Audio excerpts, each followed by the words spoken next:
गुण्डाहरु त अब निकाल्नु हुँदैछ हैन त सडकमा गुण्डाहरु निकाल्नु हुँदैछ सडकमा अब मंसी 6 गते गुण्डाहरु दादागिरीहरु निकाल्ने होला नि तपाईहरुले त्यसो भए निकाल्ने होला नि त अहिले यो टेलिभिजनमा तपाई गुण्डा हो हैन यो टेलिभिजनमा तपाई गुण्डा हो अब एमालेका कार्यकर्ताहरु एमालेको कार्यकर्तालाई गुण्डा भन्ने हो भने तपाई पत्रकारलाई गुण्डा किन नभन्ने आन्दोलनदेखि आफ्नो सुरक्षा आफूले नगर्ने हो भने कसले गर्छ छाती फुलाएर जनताको आगनमा हिँड्न सक्ने अवस्था छैन अहिले मै अहिले हिँड्दै छु गोली हानेको छ मारेको छ हत्या गरेको छ हैन यो सरकारले पछिल्लो सरकारले त्यो भन्दा ठूलो अपराध के हुन्छ तपाईको नजरमा होला छानबिन होस् न देखिएको कुरा पनि छानबिन हुनुपर्छ सर किन हुँदैन लाज लाग्दैन तपाईहरुलाई लाज लाग्ने देख्न साथ चाहिँ यो अपराध हो भन्नेलाई लाज लाग्नु पर्ने लाज शरम ढाक्न खोज्या लाज शरम होइन तपाईले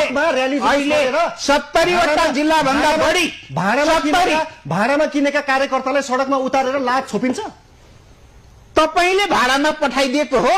तपाईले पैसा लिएर पठाइदिएको हो खाली केपी शर्मा उनले बोकेर हिँड्नु भएको छ हनुमान सर बोकेर हिँड्नु भएको छ पार्टी महाधिवेशनमा देशभरिबाट आएको प्रतिनिधिले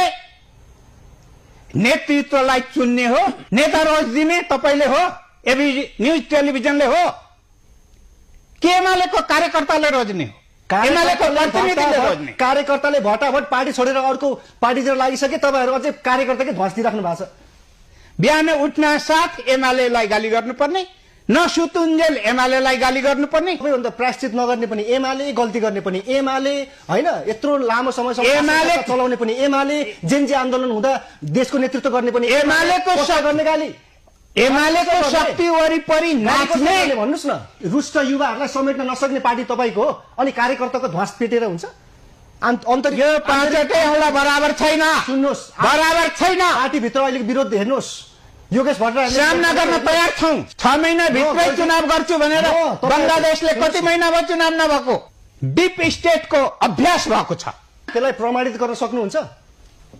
प्रमाणित त गर्नुस् न प्रमाणित तपाईहरुले भने हैन कांग्रेस र एमालेको गठबन्धन हुँदाखेरि कुनै बाहिरी शक्तिको पनि हात छैन यो त नेपालीले बनाएको सरकार हो भने हैन गठबन्धन त्यो गठबन्धन नेपालीले बनाएकै हो तपाईले बंगलादेशको उदाहरण त दिनुभयो तर बंगलादेशको शेख हसिनालाई पूर्व प्रधानमन्त्रीलाई मृत्युदण्ड